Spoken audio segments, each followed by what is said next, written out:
Welcome to the Sports Notes Show. Today we're joined by South Bay Laker forward Devontae Cacok.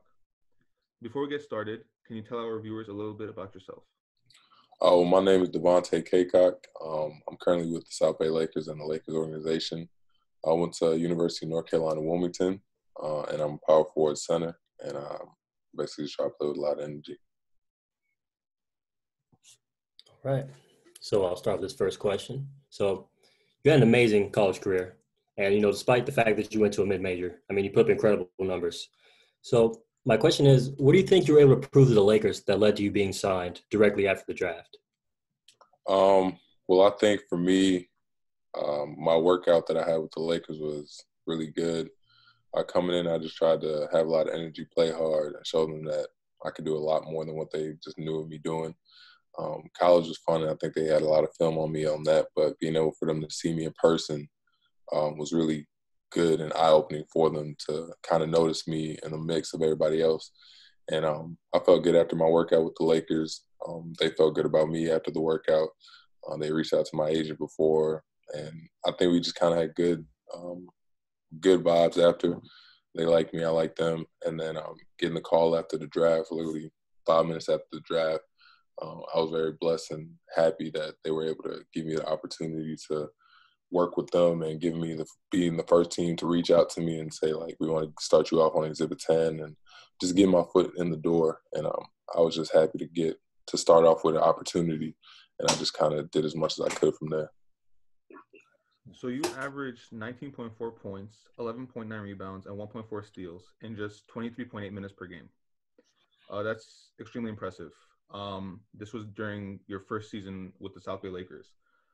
What steps did you take during the offseason, and were there any adjustments you made during the season that you were able to dominate in your first year? So I think for me, going into my first year of professional basketball, it was just the time that I put in my pre-draft workouts. Like, my pre-draft process was a lot of work, a lot of in the gym, in the weight room, and my mentality of knowing that I got to keep working, I got to keep pushing myself, keep being in the gym, and just continue to work and work each and every single time helped me for, I think, my progression from college straight to G League / 2A, whatever. And I think I really prepared myself and the people that I was around, the talent that I had over at TSF, the Skills Factory down in Atlanta. We had a lot of people coming through there, great runs every single Saturdays, and then the workouts during the week were exceptionally well. The coaches I had, it was different coaches that taught me different things each and every time I got on the court with each and every one of them.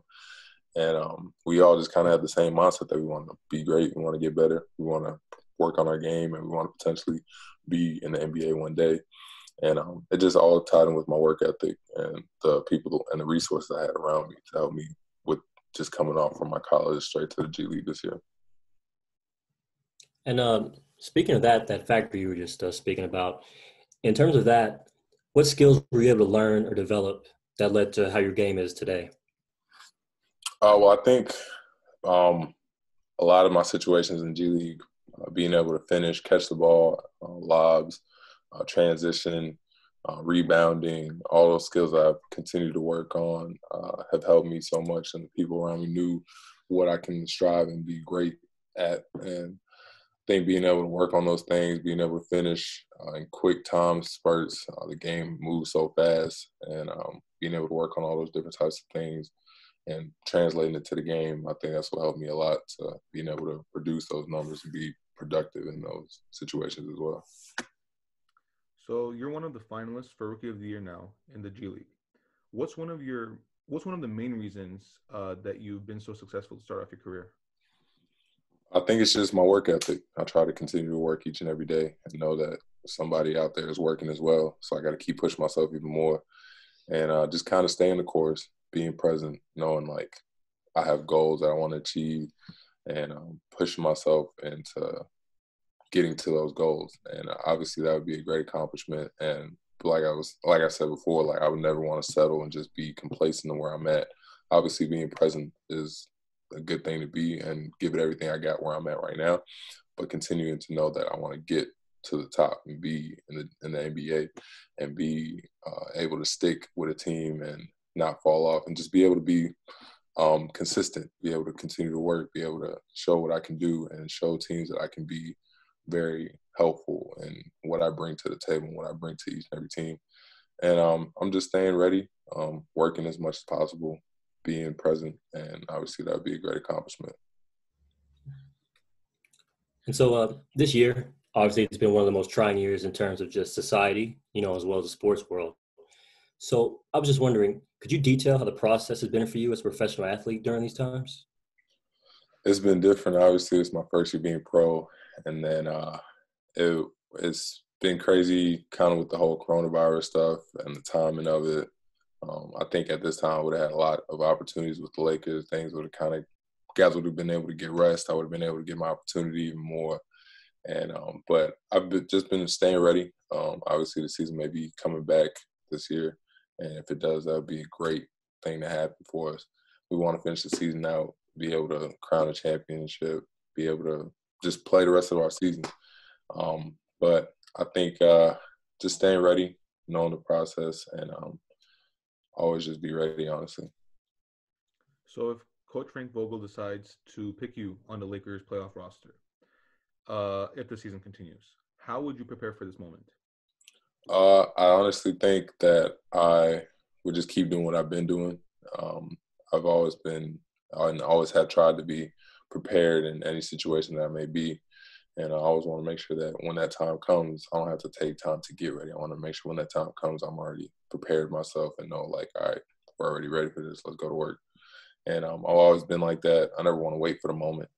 But if that would happen, I feel like I would just continue what I've been doing. Like, even with this whole coronavirus stuff, before I was able to come back to LA, I didn't have a gym like that, but I was still running, still doing my conditioning, still doing weights, still doing as much as I possibly could with the situation at hand. But I feel like I'm still ready, even if it was to happen tomorrow. So I just want to continue to do what I've been doing, continue to have my body ready, my mind ready. And if that were to happen, I'd be ready. All right. So could you describe what current or past NBA player resembles your game the most? A lot of the comparisons I've had with ever since even when I was in college was actually Montrezl Harrell. And my head coach, my freshman, sophomore year in college, he was actually at Louisville with Montrezl Harrell. And so he kind of brought the comparison to me from far back then. And I watched so much film on his game. I saw how athletic he was. I saw his fight, his grit. Like, he's a tough player to play against. And I feel like me and him, we really do resemble in our games with just playing hard, like going out there every single possession, trying to do as much as we can for our team, whether it be rebounding, blocks, steals, scoring, dunks, all that stuff. Just energy plays that can help any team, even though people say we're undersized. I feel like we bring so much to the table, and like there's not many people like us that are athletic, that plays every possession like it's their last, that rebounds the ball at a very high rate, and that plays just hard all the time. And I think all of those things are skills that we both possess that we can do every single game. So if sports return, it will be without fans for the foreseeable future. Fans ignite and elevate some athletes. Is that the case for you too? Can you say that one more time? My bad. Uh, if sports return, it'll be without fans, and fans ignite and elevate some athletes. Is that the case for you too? I don't think so. Obviously, it's a lot better to have fans in the game, stuff like that. But I've kind of been in a lot of games. If you think about AAU, it's just us players. We gotta hype ourselves up, and like we're fine with that. You think about G League, there's a lot of games where there's not really that many people as well. You got to bring your own energy. I think I'm fine either way. Obviously, it's fun to be in front of the crowd, to hear the cheers, to get the crowd involved, and the energy with that they bring to the game as well. But being able to just have your teammates, it's like that's when you really know who has their own energy, who can really push through when there's no fans, and being able to work together and cheer on each other and be able to support each other when there's nobody in the stands. And I think, honestly, in a situation like that, the team that has the best energy, that brings the most energy, potentially is the best one to win that game. All right, Levon, you have anything else? Are you done? Yeah. So my last question.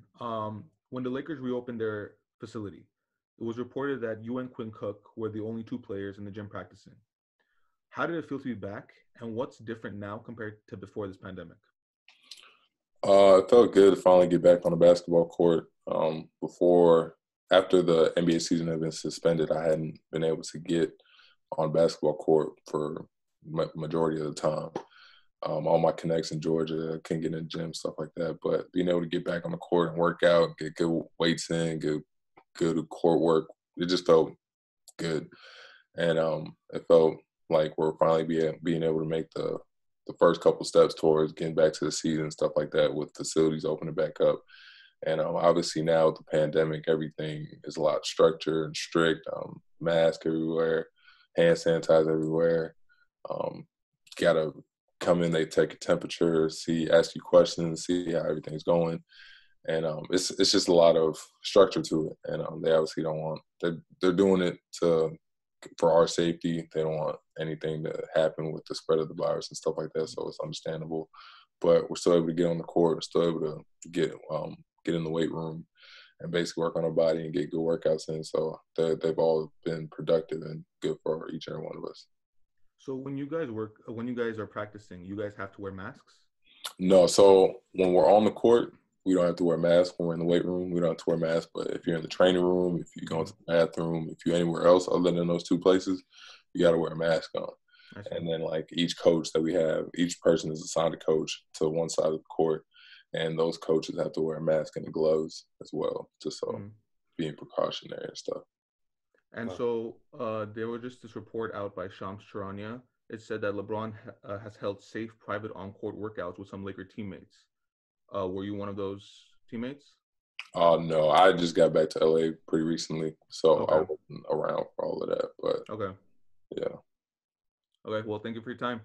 No problem. Thank you, guys. Thanks so much.